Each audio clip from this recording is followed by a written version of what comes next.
Olá, minha galerinada, vamos a mais uma aula especial para você aqui na nossa grande plataforma Geografia Irada. Hoje vamos falar da Rússia, mas exclusivamente da Rússia pós o fim da União Soviética, né? Então, a União da República Socialista Soviética, que vai ser criada lá, né, a partir de toda a Revolução Socialista que vai acontecer, né, na área ali da Ásia e o leste europeu. Nós temos ali a união de vários países que era comandado, claro, pela Rússia. Ela vai entrar numa série de crises e lá no final da década de 80 e começo da década de 90 ela vai deixar de existir. Então em 91 oficialmente não tem mais União Soviética e a partir de agora a gente fala dessa região como a Rússia, que é o país mais extenso do mundo e uma grande potência, sim, política mundial. Aí vamos entender, quando eu tenho o fim da União Soviética, a Rússia ela vai criar a CEI. Marcelo, o que é a CEI? É um bloco econômico, é a Comunidade dos Estados Independentes. Marcelo, qual é a característica desse bloco? Nós temos a redução gradativa das tarifas alfandegárias. Se ela tem essa característica, o seu bloco é uma área de livre comércio. É essa característica. Tranquilo? Então ela monta assim. Com o fim da União Soviética, nós vamos ter também algumas estratégias ali. Vai assumir no poder, né, um presidente chamado Boris Yeltsin e ele vai promover algumas reformas com tendências neoliberais. Dentre elas, começa a fazer o quê? Fazer uma análise em todas as empresas estatais do país e aí vai começar a fechar algumas e vai privatizar outras. Com essa privatização e esse fechamento vai gerar o quê? Muito desemprego. Então a Rússia já vinha de uma crise na década de 80. Ela vai permanecer e agravar a sua crise pelo elevado número de desemprego. Tranquilo? Porém, também nesse momento, ela vai começar a fazer o quê? A ampliar, investir em estrutura para facilitar. Nesse momento, então, ela começa agora a setorizar o seu país, né? Criar setores industriais e aí vai fazer uma ligação entre esses setores e isso vai ser positivo, tá? Lembrando aqui para você, vamos só recordar dois assuntos importantes. Na década de 80, uma grande crise. Aqui, no fim da União Soviética, nessa grande crise, são feitas duas reformas, né? O presidente era o Gorbachev, Mikhail Gorbachev, e aí ele fez a famosa Glasnost e também a Perestroika. A Glasnost era uma reforma política, de transparência política, o governo era muito acusado de corrupção. E a Perestroika era uma reforma econômica, industrial, tentar fazer a indústria crescer. Não deram certo, é por isso sim que gerou o seu fim. Na década de 90, como eu falei, Boris Yeltsin vai assumir. Ele faz o quê? Ele abole o monopólio do Estado, mudando, né, a sua característica de um país socialista para um país capitalista. E ele vai adotar o quê? O neoliberalismo. Ele vai adotar o quê? As privatizações. Porém, isso, no primeiro momento, não é positivo. A Rússia passar a década de 90 numa grande crise econômica, muita crise, muito desemprego e associado também, ela vai pegar uma grande crise que vai ter na Ásia. A Ásia ali na década de 90, ela passa, né, também por uma crise e essa crise vai afetar muito porque dentre os grandes parceiros econômicos da Rússia nós temos quem? A China. Tranquilo? E aí, obviamente, com toda essa crise gerada, ela vai também ser afetada. O que muda e faz a Rússia voltar a crescer? Em 99, o presidente Putin, Vladimir Putin, né? E quando ele assume, né, ele dá a sorte, mas aí eles começam com toda a estrutura criada, desde rodovias, ferrovias, né, dutos que mandam todo o seu petróleo e o seu gás para a Europa, por exemplo, né, acabam aí descobrindo mais gás e mais petróleo. E aí toda essa riqueza mineral da Rússia começa a potencializar, principalmente pelo valor desse petróleo. Lembra você que no começo dos anos 2000 nós temos aí uma grande crise do petróleo, né? A famosa guerra do Iraque em 2003 faz o preço do barril subir acima de $100.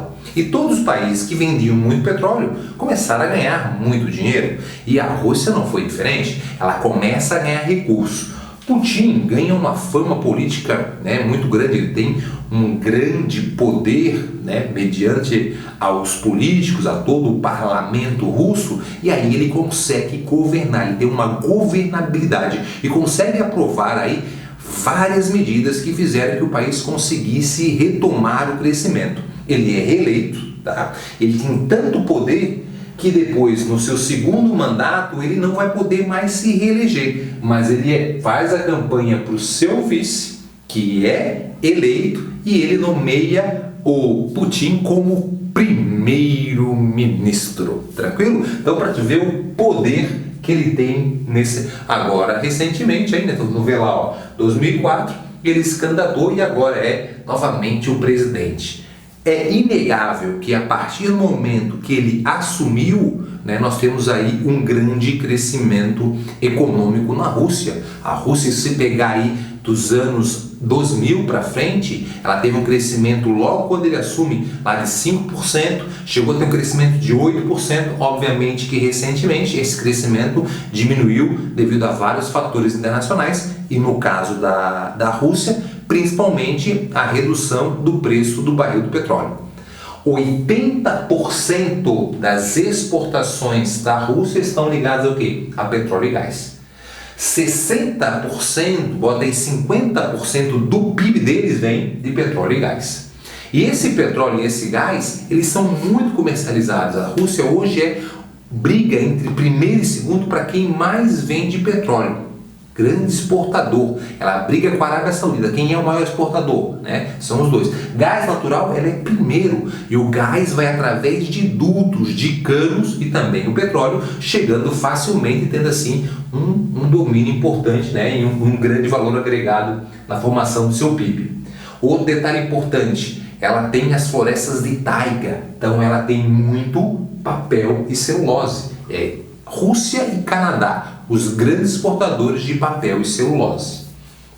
E também armas, ela só perde para os Estados Unidos. Para ter uma ideia do valor que ela arrecada na venda de armas, né, estima-se ali na faixa de 15 bilhões de dólares por ano. Então é uma grande comercialização de armas. Um detalhe também importante, falando de números, a riqueza que a Rússia tem de petróleo e gás, já foi feito um estudo para estimar o valor que ela tem de recurso natural, petróleo, gás e minerais preciosos. Ela tem estimado mais de 70 trilhões de dólares. Para você ver como a economia dela é enraizada e baseada em minérios. Então é algo que você tem que gravar. Falou Rússia, falou minérios, principalmente petróleo e gás natural. E aí tu vai entender, por exemplo, alguns conflitos que já vou te falar hoje que tem relação com a Rússia. Mas por que ela vai invadir essa região? Acordos. A Rússia, ela participa de alguns acordos importantes. Ela participa, além da CEI, né, que não é algo assim que tem muita força, ela participa da PEC. O que é a PEC? Cooperação Econômica entre a Ásia e o Pacífico. É o bloco econômico com a maior riqueza. Se eu pegar o PIB de todos os participantes, esse é o bloco econômico, né, que os Estados Unidos faz parte, que a China faz parte, que a Austrália faz parte, que o Chile, aqui na América do Sul, também faz parte. Então é um bloco econômico que tem a condição, né, a característica de área de livre comércio. Isso dá para ela, sim, vários mercados importantes. Ela também participa do BRICS, né? Então tá lá, Brasil, Rússia, Índia, China e África do Sul. Então não é um bloco econômico, é um acordo que existe entre os países, né, para fortalecer a economia. E isso, claro, o BRICS tem várias reuniões e aí fazem acordos para poder promover e melhorar aí as suas economias, os seus acordos, os seus financiamentos, e vem dando certo.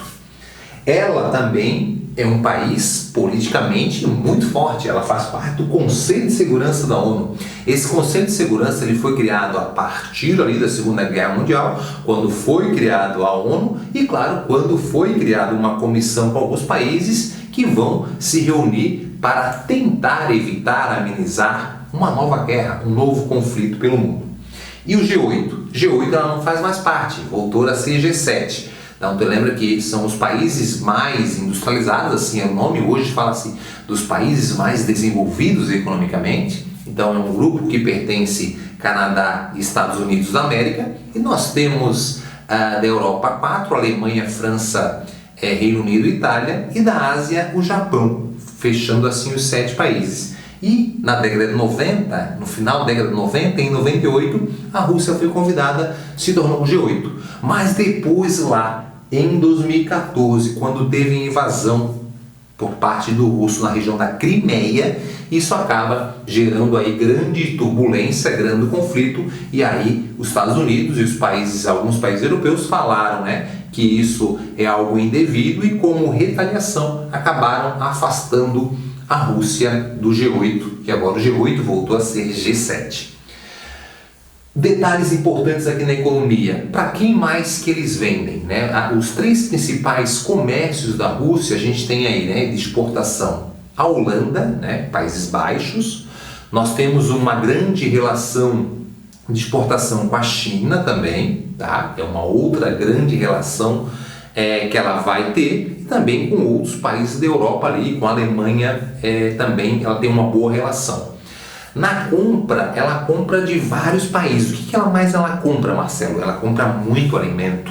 Se você perceber um país que tem grande parte da sua área localizada num clima muito frio, polar e subpolar, um pouco mais abaixo, temperado, também com grandes áreas de um clima mais seco, ela não tem assim uma grande área, por mais que seja um país muito extenso, de agricultura, da agropecuária. Então isso faz com que ela compre muita carne, ela compra muita carne, medicamentos, e máquinas também ela compra bastante. Então o que mais ela vai comprar é isso. Ela compra muito de quem? Da China, obviamente, da Alemanha, e ela tem boas relações com o Brasil e com outras nações que produzem aí esse alimento, tá? Então essa ligação econômica dela está relacionada a isso. E a Rússia, aí, se falar na Rússia na atualidade, não podemos esquecer de conflitos na atualidade. Esse conflito da Chechênia, a Chechênia não é um país, é um conflito grande que existe e é algo que é importante você entender o passado para entender o presente. Quando nós temos toda a Revolução Socialista, até antes, lá desde a época do czar lá, eles começam a expandir a população de eslavo, a gente chama isso de russialização. E ela começou a expandir a população de eslavo por toda a União Soviética, assim formando, obviamente, vários grupos étnicos. Se você olhar na própria Geórgia, se você olhar na própria Crimeia, que é na Ucrânia, se você olhar na região da Chechênia, em grande parte dessas regiões ela foi espalhando a sua população russa. Por quê, Marcelo? Porque é óbvio, quando há um interesse, quando eu tenho algo homogêneo diferente, tem a possibilidade da separação. Se você pegar ali, vamos comparar com você na Espanha, tem região de Barcelona, Catalunha, é totalmente diferente do resto da Espanha. A cultura deles é diferente, o idioma catalão é diferente. Então isso tudo, obviamente, dá uma união e assim pode haver o interesse da separação. Então a Rússia ela fez a estratégia que a gente chama de russialização, expandindo toda a população, população eslava por outros territórios, e aí assim, obviamente, dando uma sensação de pertencimento e envolvimento, de miscigenação naquele povo. Na Chechênia, então, já tivemos várias guerras, tivemos a Primeira, Segunda Guerra, na década de 90. Em 2004, eu botei o último episódio entre eles. Então, em 2004, nós temos ali um episódio, um atentado envolvendo aí rebeldes chechênios, também árabes, que fizeram atentados aí, tentando aí conseguir fazer a emancipação da Chechênia, que desde o fim lá, em 91, da União Soviética, ela tenta ficar independente. Só que ela não consegue. A Rússia tem interesse estratégico naquela região. Crimeia é algo muito atual para você, né? Então, Crimeia 2014, novamente isso, russialização. A região da Crimeia tem grande população eslava. Lembrando que a Crimeia é uma área, né, estratégica ali, de ligação a toda aquela área do mar Mediterrâneo, uma posição muito estratégica para a Rússia. Todas essas áreas de Chechênia e Crimeia, nós temos ali passagem de gás, de óleo, e aí obviamente que a Rússia não quer perder esse controle. Então, essa região da Crimeia, nós temos a população de eslava, nós tivemos lá um interesse da Ucrânia em entrar para a União Europeia, e aí nós temos ali uma invasão. A Rússia, né, o Putin ganha o poder lá do parlamento e vai lá e invade a região da Crimeia, anexando a Crimeia ao seu território. E é esse o motivo aqui, ó, da saída do G8. Então todo esse afastamento ali do G8 é uma retaliação, porque os Estados Unidos falou que foi totalmente ilegal e indevido, e ele achava melhor a Rússia se retirar desse território, o que não aconteceu. Então nós temos aí toda essa região da Ucrânia, esse movimento que existe hoje, que é apontado como neofascismo aí, lá na região da Ucrânia, todo esse movimento que existe, porque tem sim parte da população que quer, né, se desvincular, separar da Rússia, enquanto tem outro grupo que quer se separar da Europa e se anexar, né, e aumentar as suas relações com o governo russo. E tem a ver tudo com essa população de origem mais eslavas, ou outros, né, que são de outros grupos étnicos. Só para a gente ficar atento. E a Síria? Marcelo, a Síria? Sim. Tu sabe que a Rússia, ela incentivou, na verdade, ela protegeu, ela ajudou o governo do Bashar al-Assad. A guerra lá na Síria começa em 2010, é um conflito que tem a ver com a Primavera Árabe, né? Que nós temos ali a revolta de vários governos ditatoriais na região do norte da África e do Oriente Médio, que vão começar aí a se revoltar, a derrubar governos. E aqui na Síria nós temos ali os Estados Unidos apoiando os rebeldes e a Rússia apoiando o governo. Aí tu pergunta, mas por que a Rússia apoia o governo? A Síria, porque o interesse de grande parte das nações europeias e dos Estados Unidos, é um projeto antigo, fazer dutos, gás, petróleo para, né, levar o petróleo do Golfo até os países europeus. Eu não te falei até agora que a Rússia tem muito petróleo e gás? Então, se começa a vir o petróleo e gás também da região do Golfo ali para esses países, vai ser um concorrente com ele. Então, em manter o governo sírio no poder e ter essa ligação e essa ajuda, obviamente que é muito interessante para a Rússia não deixar que sejam feitas essas obras dos dutos, por exemplo, ter uma base militar lá estratégica importante. Então, a Rússia ela tem inúmeros interesses para que o governo de Bashar al-Assad não saia do poder. Enquanto as nações europeias e os Estados Unidos têm esse interesse, além de derrubar o Bashar al-Assad, né, diminuir a força russa naquela região, colocar um governo aliado para que essas obras que é o interesse de fazer dutos, né, saia do papel e aí consiga chegar aí o petróleo da região do Golfo diretamente de dutos lá para a Europa e assim mais fácil lá para os Estados Unidos. Então tem toda essa ligação. Nós temos aí a Rússia como um país que tem sim um crescimento considerável, se você pegar nas últimas décadas, né? Mas é um país que tem algumas dificuldades, principalmente uma dependência da oscilação do preço dos commodities. Então, quando esses commodities, como estamos vendo na atualidade, deram uma queda, o lucro dela vai acabar, claro, que caindo. Então, resumindo para você, a Rússia na atualidade é um país que é extenso, é um país que tem uma grande população, é um país aí que passou, né, por algumas revoltas, revoluções, conflitos internos, é um país que tem uma grande dependência em recursos naturais, recursos minerais. E isso, claro, que vai influenciar diretamente a sua economia. Ele é um país populoso, que tem um grande mercado consumidor, mas mesmo assim é um país que depende de tecnologia externa.